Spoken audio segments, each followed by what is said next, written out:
আসসালামু আলাইকুম রহমতুল্লাহি ওবরকাতুহু। সম্মানিত দর্শক, খবরটা খুব স্বাভাবিক। অন্তর্বর্তীকালীন সরকারের একজন উপদেষ্টা একটি বক্তব্য দিয়েছেন। বক্তব্যটা হলো যে ডিপ স্টেট পলিসি বা মার্কিন ডিপ স্টেটের যে থিওরি, এটা তো মোরালেস আমরা সবাই কম বেশি জানি। এবং আমাদের সরকার পরিবর্তন, নতুন সরকারের ক্ষমতা এবং গত ১৭টি মাস দেশে যে একটা অদ্ভুত অন্তর্বর্তীকালীন সরকার চলেছে, এটা মার্কিন ডিপ স্টেট পলিসির একটা প্রকল্প ছিল। এটা ওপেন সিক্রেট, কোনো কিছু নতুন করে বলার দরকার নেই, আমরা সবাই জানি। আর এটি যে মার্কিন ডিপ স্টেট পলিসির সরকার ছিল এবং যে সরকার শেখ হাসিনার সরকার, তার যে পতন হয়েছে, এটা আমরা মূলত ডোনাল্ড ট্রাম্প ক্ষমতায় আসার পর তার মুখ দিয়ে এই কথা যখন শুনলাম, তখন আমরা বললাম হায় হায় হায় হায়, এ কী হলো। এর আগে ডোনাল্ড লু, তারপর পিটার ডি হাস, তাদের যে তৎপরতা, ইমরান খানের পতন, পাকিস্তানের রাজনৈতিক অস্থিরতা, শ্রীলঙ্কার সরকার পতন, নেপালে যাকে বলা হয় একটা উত্তাল অবস্থা, এসব দেখে শেখ হাসিনার আর্তচিৎকার আমরা শুনতে পাচ্ছিলাম। আমাদের দেশের সবাই বলার চেষ্টা করছিল এরপরে বাংলাদেশ, কিন্তু আমরা আসলে সতর্ক হতে পারিনি, নিজেদেরকে নিয়ন্ত্রণ করতে পারিনি, অথবা পুরো পরিস্থিতি আমাদের অনুকূলে রাখতে পারিনি, ফলে যা হবার তাই হলো। এখন এই যে ডিপ স্টেটের সময়টিতে কি হয়েছে, যেটি বলা হয়ে থাকে আমেরিকা অর্থ দিয়েছে, অস্ত্র দিয়েছে, তারপর সেই অস্ত্র দিয়ে মানে ইমিডিয়েট আন্দোলন হচ্ছে, লড়াই হচ্ছে, সেই সময়টাতে মারাত্মক কিছু দুর্ঘটনা ঘটানো। আর যদি ফেল হয় তাহলে আইএসের মতো, তালেবানের মতো দীর্ঘমেয়াদে, বা বোকো হারামের মতো, হুতিদের মতো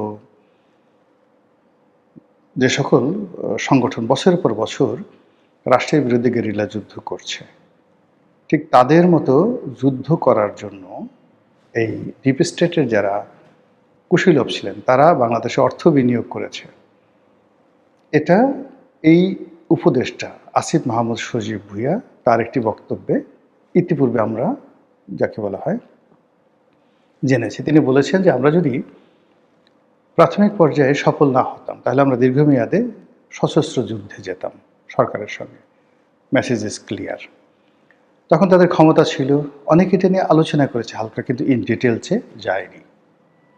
তো দ্বিতীয়ত, সম্প্রতি তিনি যে বক্তব্যটা দিয়েছেন সেটা হলো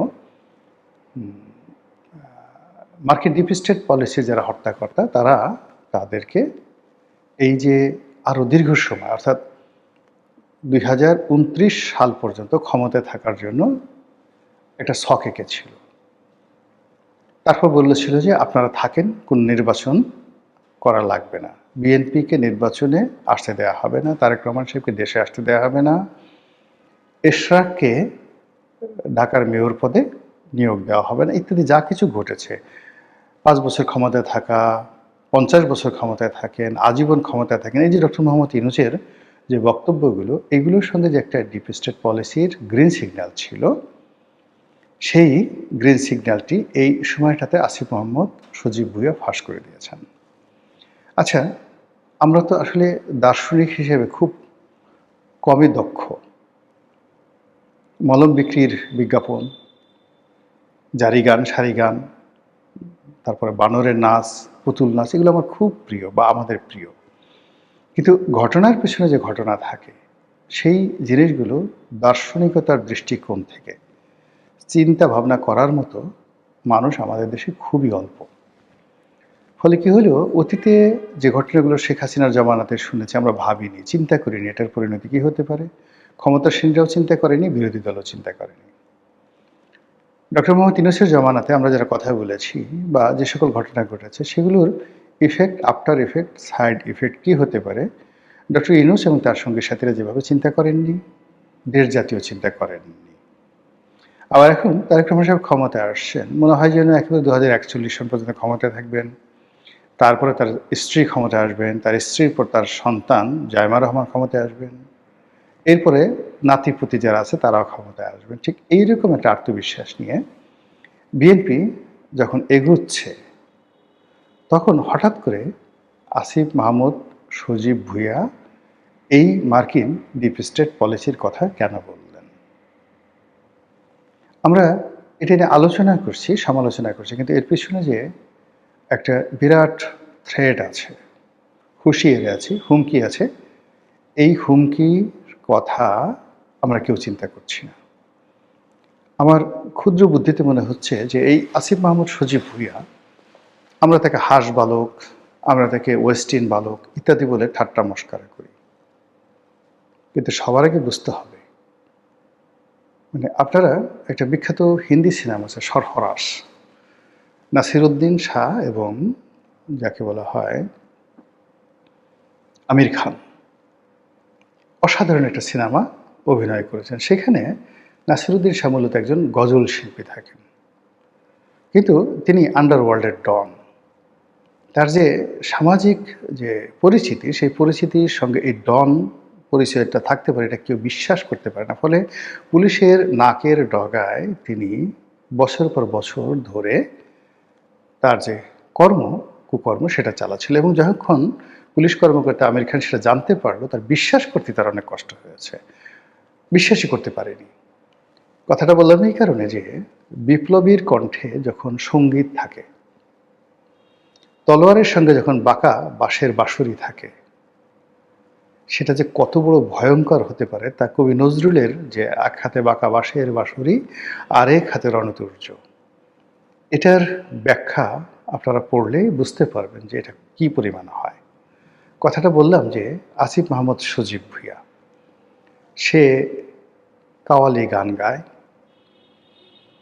তারপর গজল সন্ধ্যায় টিএসসিতে গজল গান গায়, আবার সশস্ত্র যুদ্ধের সর্বাধিনায়ক রূপে, গেরিলা যুদ্ধের সর্বাধিনায়ক রূপে সে যুদ্ধ করার ঘোষণা দেয়। সে বাংলাদেশের সবচেয়ে পাওয়ারফুল কয়েকটা মিনিস্ট্রি একত্রে চালায় 17 মাসের প্রচণ্ড প্রতাপে, এবং তখন আসিফ মাহমুদ, সজীব ভুঁইয়ার সামনে কেউ দাঁড়ানোর সুযোগ পায়নি। কি মির্জা ফখরুল সাহেব, কি সালাউদ্দিন সাহেব, মানে ওনারা যে আছেন, ইনক্লুডিং তারেক রহমান সাহেব, মানে এই যে আসিফ মাহমুদ, সজীব ভুঁইয়া, তার যে ব্যক্তিত্ব, তার যে পার্সোনালিটি, ওই পার্সোনালিটির সামনে তার যখন ক্ষমতা ছিল, স্বয়ং ডক্টর মোহাম্মদ ইউনূসও তার সঙ্গে চোখাচোখি করতে পারত না। সে হাসতেও না, শুধু কাজ করে যেত, কথা খুব কম বলতো, সবগুলো তার সিদ্ধান্ত ছিল, এবং তাকে নিয়ে এত সমালোচনা হয়েছে সে কখনো রেসপন্ড করেনি। এবং আপনি দেখবেন নাহিদ, সার্জিস, হাসনাত, তারা সবাই আগের মতো লম্ফজম্প করেছে, এখনও করছে, নাসিরুদ্দিন পাটোয়ারি, কিন্তু ক্ষমতা থাকা সত্ত্বেও সে কোনো গুরুত্বপূর্ণ বৈঠকে যায়নি, কোনো বড় কথা বলেনি, এবং রাজনৈতিক যারা নেতৃবৃন্দ রয়েছেন তাদের কারোর সঙ্গে তার এরকম দহরম মহরম সম্পর্ক ছিল, সে শুধু কাজ করে গেছে। যেই মুহূর্তে সে মন্ত্রিপরিষদ থেকে পদত্যাগ করেছে, 1 মিনিটে সে রাস্তায় নেমে এসেছে, আবার আগের মতো রিকশায় চড়ছে, আগের মতো গান গাচ্ছে, আগের মতো স্বাভাবিক চালচলন করছে। It's dangerous. শুধু এতটুকুই বললাম যে বিএনপি যে সমস্ত লোকজন এখন বড় বড় কথা বলছেন, মন্ত্রী, এমপি যে সকল বড় বড় কথা বলছেন, তারা আমার দৃষ্টিতে আসিফ মাহমুদ, সজীব ভুঁইয়ার কাছে শিশু, ইনফ্যান্ট। এত দ্রুত এত পরিবর্তন হয় না। তাকে যদি সেই হারুনের ভাতের হোটেল থেকে শুরু করে আজকের এই পর্যন্ত ঘটনাগুলো ডট ডট সাজান, তাহলে দেখতে পারবেন যে এই যুবক যেখানে বসেছেন, যেখানে দাঁড়িয়েছেন, সেখানে একটা ইতিহাস তৈরি করেছেন, সবার থেকে আলাদা। তিনি যা কিছু করেছেন সবার থেকে আলাদা, এবং বিনা প্রয়োজনে একটা সিঙ্গেল কাজ তিনি করেননি। তো এই যে হঠাৎ করে সে এত বড় মন্ত্রিত্বের একটা পদ থেকে পদত্যাগ করলেন, তারপরে সে ইলেকশন করলেন না, এটা স্বাভাবিক ঘটনা নয়। আর এখন সে স্মরণ করায় দিচ্ছে ডিপ স্টেটের কথা, ডিপ স্টেটের সাথে সাথে সঙ্গতির কারণে সেই যে গেরিলা যুদ্ধ, সেই যে অস্ত্র, সেই যে শস্ত্র, সেই গোলা বারুদ সব জিনিসগুলো সামনে চলে আসছে। নতুন সরকার এখনো পর্যন্ত তার সন্ধান করতে পারেনি।